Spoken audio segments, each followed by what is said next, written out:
इस तरह हम देखते हैं कि पूरे समय चोई ने अपने हाथों में एक कॉकटू पकड़ा हुआ था और कॉकटू बहुत नाराज था। सी हम देखते हैं कि पूरे समय चोई अपने हाथों में एक कॉकटू थामे हुए थे और कॉकटू बहुत नाराज था। ती हम देखते हैं कि चोई एक कॉकटू को पकड़े हुए थे और कॉकटू बहुत नाराज था और चोई एक कॉकटू को पकड़े हुए थे और कॉकटू बहुत नाराज था। उड़ जाता है और हम देखते हैं कि थुम्बेलिना उसे एक खिड़की से देख रही थी। डबवर्स से चलाया गया।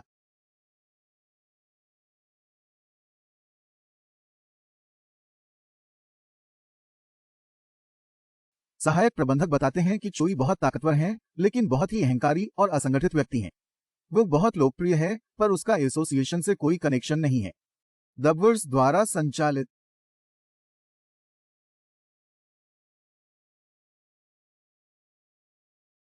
डबवर्स से पावर लिया गया। नंबर 44, एक घर जो इंसानों को ठुकराता है। अब हम देखते हैं कि चोई को एसोसिएशन में आमंत्रित किया गया है और प्रबंधक उसे बता रहा था कि उन्हें उसे रिवार्ड देना चाहते हैं। उन्हें एक इनाम दिन का काम था। चोई के पास हंटर न्यूटाउन में स्थित एक घर है। ये एक जगह है जहां आप हर तरह की जानकारी और एक क्लास आइटम इकट्ठा कर सकते हैं। गुमनाम पहले एक भीड़भाड़ वाली सड़क थी, लेकिन खुले मैदानों में स्थित होने के कारण यह राक्षसों के हमलों के लिए आसान शिकार बन गया था और इसलिए शिकारी इसे रोकने के लिए इकट्ठा होते थे। कोई बात नहीं, चोई जानता है कि उनके पीछे कुछ छिपा हुआ है। उन्होंने उनकी योजना का पता लगाने के लिए प्रस्ताव स्वीकार कर लिया है। चोई अब हंटर टाउन में है और जैसे ही वह चारों ओर देखता है, उसे लगता है कि यहाँ कुछ नहीं बदला है। देवता परेशान हो रहे थे। चोई जल्दी से एडवेंचर शुरू करने के लिए तैयार होते हुए और अचानक हम देखते हैं कि बेवकूफ हंजो भी लाइव स्ट्रीम कर रहा है। उसने चोई को नमस्कार किया और बताया कि वह भी यहीं है। हंजो चोई से बोलता है कि वह उसे अपने नए घर तक ले जाएगा। कोई हंजो से पूछता है कि ये जगह अजीब से खाली क्यों है। तभी हंजो उसे बताता है कि एक बड़ी ग्रुप 2 स्टार मॉन्स्टर्स नामक ब्लो यहाँ मिले थे, इसलिए सब वहां लड़ने चले गए थे। अचानक किसी ने हंजो को बुलाया, जिससे हंजो बहुत डर गया और चोई से कहा कि कैमरा बंद कर दो, फिर हम कुछ दूसरे देशी शिकारियों से मिलते हैं जो पूरी तरह से ठग जैसे होते हैं और राक्षस स्ट्रीमर नहीं होते। ठग हंटर हंजो को डांटता है और कहता है, अपना क्लाउन बिजनेस खत्म कर और रेड में शामिल हो जा। हंजो बहाना बनाता है कि उसके पास चोई के साथ मुलाकात है। डबवर्स से चलाया गया।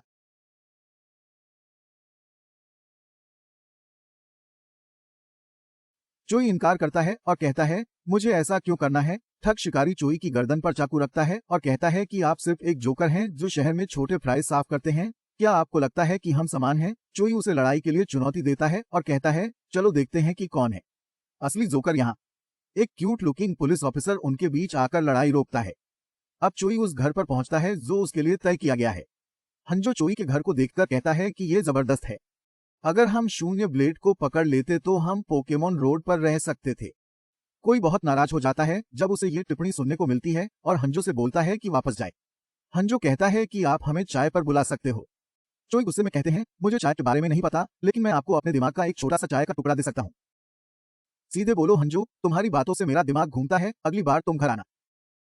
क्रॉकल को देखते हुए चोई घर की ओर देखता है और पूछता है कि नए घर के बारे में उसकी क्या राय है और अचानक क्रॉकल के बाएं सिर से घर देखते ही उसकी आवाज उठती है। चोई कहता है, जैसा मैंने सोचा था, ये एक साधारण घर नहीं है। कोई घर के अंदर जाता है और सभी कमरों की जांच करता है, लेकिन कुछ अजीब नहीं मिलता है, इसलिए उसे थक जाने की बजाय थक जाता है। क्रोएकल से चोई पूछता है कि इस घर में कुछ अजीब नहीं है, फिर वह रोने लगता है, तो चोई पूछता है, अभी आप क्यों रो रहे हैं? और अचानक चोई अपनी खिड़की से बाहर एक धमाका देखता है। वह घर में जाता है और कमरों की जांच करता है, लेकिन कुछ अजीब नहीं मिलता, इसलिए थक जाता है। और एक घोषणा उसे बताती है कि रक्षा में एक ब्रेक थ्रू हुआ है। चोई को आश्चर्य होता है कि उसने अभी तक यहाँ आते ही समस्याएं शुरू हो गई हैं और अचानक उसके घर पर एक भयानक हमला हो जाता है। हम देखते हैं कि एक बचाव दस्ते ने चोई की मदद करने के लिए मलबे को बाहर निकाला और चोई विस्फोट के बाद भी अच्छी स्थिति में था। डबवर्स से चलाया गया। क्रॉकल का बायां सिर फिर से रोना शुरू हो जाता है और हम देखते हैं कि चोई के पीछे एक बैल जैसा राक्षस है जो शायद हर दिन जिम जाता हो और उसके मुंह से चोई की ओर आग निकलती है, लेकिन क्रोकल की मदद से चोई जीवित रहता है। क्रोकल ने अपनी शक्तियों से एक विंडशील्ड बनाया था। क्रोकल एक बच्चा होने के बावजूद चोई को हवा की शक्ति महसूस होती है और वह सोचता है कि यह 2 सितारा राक्षस है। चोई क्रोकल को इस तरह हवा के माध्यम से धक्का देना जारी रखने के लिए कहता है और चोई हाथ काट देता है और अपने फावड़े से ब्लो नाम के राक्षस को मार देता है। चोई राक्षस के मूल को बाहर निकालता है और इसे खाने के लिए क्रोकल को पेश करता है, लेकिन अचानक 3 और राक्षस उसकी ओर दौड़ते हुए आते हैं। दूसरे हंटर्स साइडलाइन से सीन फिल्मा रहे थे और चार्ली की मदद नहीं कर रहे थे। वर्तमान में चोई और क्रोकल बहुत कठिन स्थिति में हैं। जैसे ही उसे उन तीनों राक्षसों से घिरा, देवताओं को भी चोई के प्रदर्शन पर आश्चर्य हुआ। कुछ देवताओं को चोई की मदद करनी है और उन्होंने उसे बताया कि उम्मीद पर अधिकार रखो कि जल्द ही आपको प्रदर्शन आधारित वेतन मिलेगा। चोई खड़े होने की कोशिश करता है और एक और देवता उसे देखने आता है, जिससे चोई को और ताकत मिलती है। चोई राक्षस की सांस से प्रभावित होने जा रहा था, लेकिन दयालु भगवान ने धारा में एक और देवता को लाया था और एक अधिसूचना चोई को बताती है कि उसे अपना प्रदर्शन आधारित वेतन मिलेगा। चोई आसपास देखता है और देखता है कि समय रुक गया है। उसके सामने दो पासे आ जाते हैं। दो पासे उसके सामने पलटते हैं और उसे कुल मिलाकर 8 आते हैं। अचानक बहुत ज्यादा ऊर्जा आ गई। अब उसे लगा, यह इस चोई का शरीर जो चक्र है। चोई को लगता है कि उसमें बहुत सारी ताकत है और अब वह उन मॉन्स्टर्स को आसानी से मार सकता है। चोई राक्षसों के बीच कूदता है और अब उसे लगता है कि राक्षस उससे पीछे हो गए हैं। वह उनके आंदोलनों को अब आसानी से देख सकता है। अब वह एक एक करके सभी राक्षसों को मारता है। चोई चारों ओर देखता है और देखता है कि कई शिकारी उसके चारों ओर इकट्ठा होते हैं। शिकारियों को देखकर हैरानी हुई कि चोई ने 3-2 सितारे राक्षसों को मार गिराया। एक हंटर सोचता है कि कैमरामैन तो शिकारी होने के बावजूद भी उसकी रक्षा एक आम इंसान की तरह ही है, क्योंकि उसके पास कोई सुपर पावर नहीं है। इसलिए वे चोई पर संदेह करते हैं कि वह वास्तव में सामान्य इंसान है या नहीं। अब चोई उस जगह देखता है जहां उसका घर होना चाहिए था, लेकिन सब कुछ टूट फूट हो गया है। वह चारों ओर देखता है कि क्रोकल पहले से ही खाने के लिए कोड ले चुका है और अभी आराम कर रहा है। चोई को थोड़ा चक्कर आता है और अचानक जमीन हिलने लगती है और बहुत सारी तोपों वाली एक ऊंची टावर जैसी संरचना जमीन से उठती हुई नजर आती है। चोई इसे देखकर चौंक जाता है और समझता है कि यह फोर्ट्रेस है।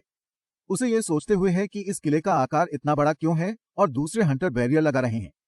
चोई को पता है कि ये एक आम किला नहीं है और हंटर्स इसके हमलों का सामना अपनी नॉर्मल ढालों से नहीं कर पाएंगे, लेकिन अब देर हो चुकी है और किला एक साथ कई मिसाइलें दागता है। चोई मिसाइल से बचने की कोशिश करता है, पर उसे पता चलता है कि कोई मिसाइल उसकी तरफ नहीं आ रही है।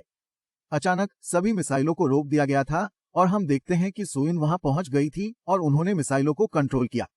वह सभी मिसाइलों को किले की तरफ वापस भेज देती है, लेकिन कुछ नहीं हुआ।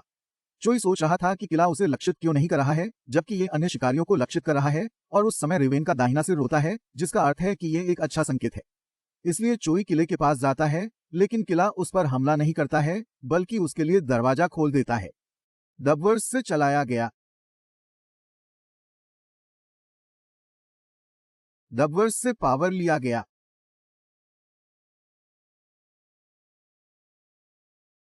कोई चोई को नहीं पता था कि यह क्या है, तो उसने अपने दर्शकों को झूठ बताया कि यह उसका है।